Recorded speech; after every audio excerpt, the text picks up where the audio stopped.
प्रिय छात्रों, मेरा नाम प्राध्यापक डॉक्टर भारत उपाध्याय, वारणा महाविद्यालय आईटीडी खुर्द, हिंदी विभाग में आपका सहर्ष स्वागत है।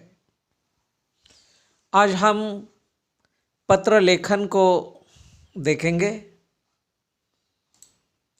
पत्र लेखन की परिभाषा को देखेंगे। पत्र लेखन की परिभाषा या पत्र लेखन का स्वरूप क्या होता है, उसको देखते हुए ये कहा जा सकता है कि दूर रहने वाले अपने संबंधियों अथवा मित्रों की कुशलता जानने के लिए तथा अपनी कुशलता का समाचार देने के लिए पत्र एक साधन है। इसके अतिरिक्त अन्य कार्यों के लिए भी पत्र लिखे जाते हैं। यहाँ ये बात स्पष्ट हो जाती है पत्र लेखन के बारे में कि दूर रहने वाले अपने संबंधी या मित्र की कुशलता जानने के लिए या अपनी कुशलता उन्हें देने के लिए एक पत्र का एक साधन के रूप में उपयोग और प्रयोग किया जाता है। आज हम देखते हैं कि पत्र लेखन का महत्व किस प्रकार है। जैसे दूरसंचार साधनों के क्षेत्र में आज क्रांति हुई है या दूरभाष जैसे साधन आज सर्वत्र आपको दिखाई देते हैं, यहाँ पत्र लेखन के माध्यम से हम व्यक्तिगत विचार, चिंतन, अनुभूति और संवेदनाओं की अभिव्यक्ति करते हैं। तो दूसरी ओर व्यापार और व्यवसाय के क्षेत्र में कार्यालय की औपचारिकताओं के संदर्भ में तथा पत्र पत्रिकाओं में अपनी समस्याओं को प्रकाशित करवाने में भी पत्र लेखन का ही महत्व होता है।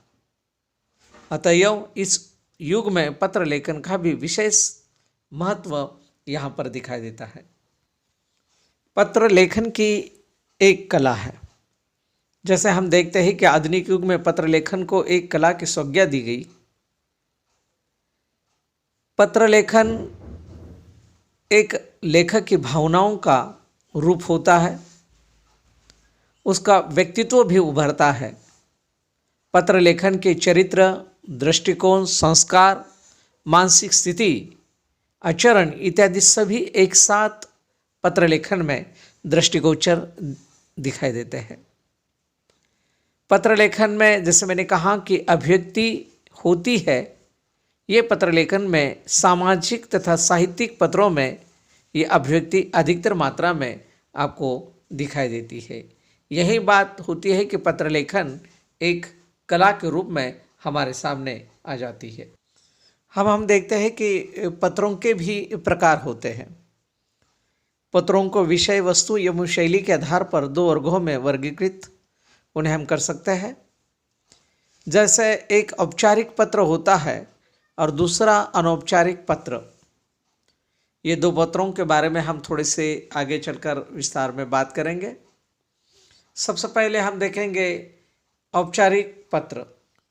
औपचारिक पत्र के अंतर्गत हम देखते हैं कि सरकारी, अर्ध सरकारी और गैर सरकारी संदर्भों में औपचारिक स्तर पर भेजे जाने वाले पत्रों को औपचारिक पत्र कहते हैं।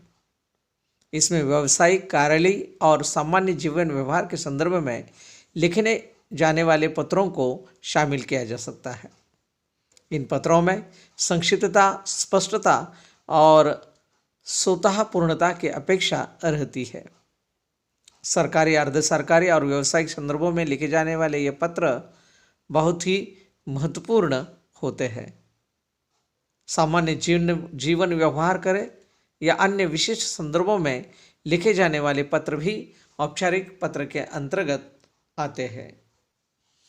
औपचारिक पत्र के अंतर्गत सरकारी कार्यालयों, बैंकों और व्यावसायिक संस्थानों द्वारा किए जाने वाले पत्र व्यवहार इस वर्ग के अंतर्गत आता है।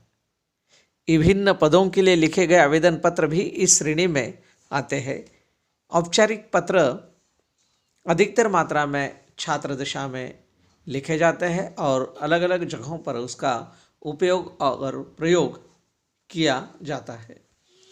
अनौपचारिक पत्र के अंतर्गत हम देखते हैं कि पारिवारिक तथा अन्य सगे संबंधियों को भी हम पत्र लिखते हैं। इन पत्रों को व्यक्तिगत पत्र भी कहा जा सकता है। इन पत्रों की विषय वस्तु निजी और घरेलू होती है।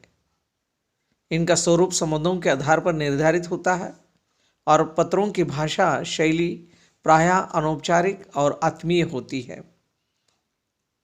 ये पत्रों को हम अनौपचारिक पत्र के रूप में देखते हैं। इस पत्र में नज़दीकी या घनिष्ठ संबंध दिखाई देता है। अनौपचारिक पत्र का प्रारूप को जब हम देखते हैं तो यहाँ पर अपने प्रिय मित्र या तुम्हारा मित्र जैसे कि एक अपनत्व का रिश्ता यहाँ पर स्पष्ट दिखाई देता है। अर्थात अपने लोगों के लिए हम पत्र इस रूप में लिखते हैं। यहाँ पर पता शब्द हिंदी और मराठी में अलग अलग प्रकार से लिखा जाता है। यहाँ पर केवल पता यानी त को एक मात्रा है पता, जिसका एड्रेस अंग्रेजी में कहा जा सकता है, जबकि वही डबल त लिखने से उसका अर्थ बदल जाता है। तो हिंदी में यही बात सबने ध्यानपूर्वक देखना जरूरी है।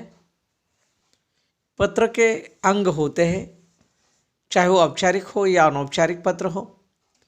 सामान्यतः पत्र के विभिन्न अंग होते हैं, जैसे कि सबसे पहले हम देखेंगे कि पता और दिनांक, जिसे हम तिथि कहेंगे। दूसरा होता है संबोधन तथा अभिवादन, अर्थात हम किससे पत्र लिख रहे हैं इस संदर्भ में उसको संबोधित किया जाता है, और जो बड़े लोगों को जब हम लिख रहे हैं तो उसी रूप में उसको अभिवादन की प्रयोग करना जरूरी है। फिर शब्दावली का यही प्रयोग दिखाई देता है। तीसरा पत्र की सामग्री, और चौथा पता की समाप्ति या स्वनिर्देश, और अंत में बहुधीय लिखते हुए हस्ताक्षर लिखा जाता है।